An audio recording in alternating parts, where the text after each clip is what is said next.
চলুন শুরু করা যাক আজকের আবহাওয়ার আপডেট। থিম বজ্রপাত ও বৃষ্টির সবচেয়ে বেশি প্রভাব দেখা যাচ্ছে কলকাতা, হাওড়া, হুগলি, উত্তর ২৪ পরগনা, দক্ষিণ ২৪ পরগনা, নদিয়া এবং পূর্ব বর্ধমান জেলার পূর্বাংশে। কলকাতা মহানগর ও আশপাশের এলাকায় অত্যন্ত ঘন বজ্রপাত, মাঝারি থেকে ভারী বৃষ্টি এবং স্থানভেদে প্রবল দমকা হওয়ার সম্ভাবনা রয়েছে। কলকাতা, বিধাননগর, বারাসাত, ব্যারাকপুর, হাবড়া, বসিরহাট, বারুইপুর, ডায়মন্ড হারবার ও উলুবেড়িয়া অঞ্চলে বিশেষ সতর্কতা প্রয়োজন।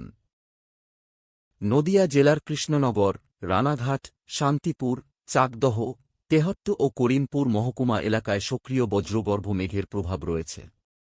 ঘন ঘন বজ্রপাত ও ভারী বর্ষণের সম্ভাবনা থাকায় খোলা মাঠ, নদী ও জলাশয় থেকে দূরে থাকার পরামর্শ দেওয়া যায়।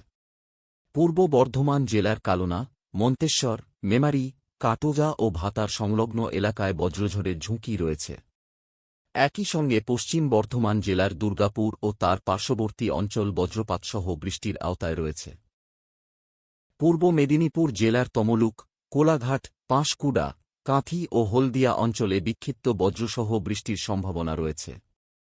পশ্চিম মেদিনীপুরের ঘাটাল ও সংলগ্ন এলাকাও সতর্কতার মধ্যে রয়েছে।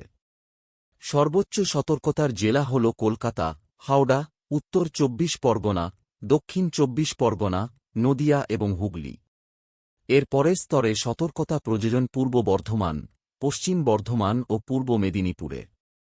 বজ্রপাতের ঘনত্ব অনুযায়ী আগামী কয়েক ঘণ্টা এই এলাকাগুলিতে আবহাওয়া অস্থিতিশীল থাকার সম্ভাবনা বেশি। আজকের আবহাওয়ার আপডেট এই পর্যন্ত। দেখা হচ্ছে নেক্সট কোনো ভিডিওতে। এই ধরনের নিউজ পেতে দ্য বং নিউজ চ্যানেলটি সাবস্ক্রাইব করে পাশে থাকুন পরবর্তী কোনো আপডেট সবার আগে পেতে। ধন্যবাদ।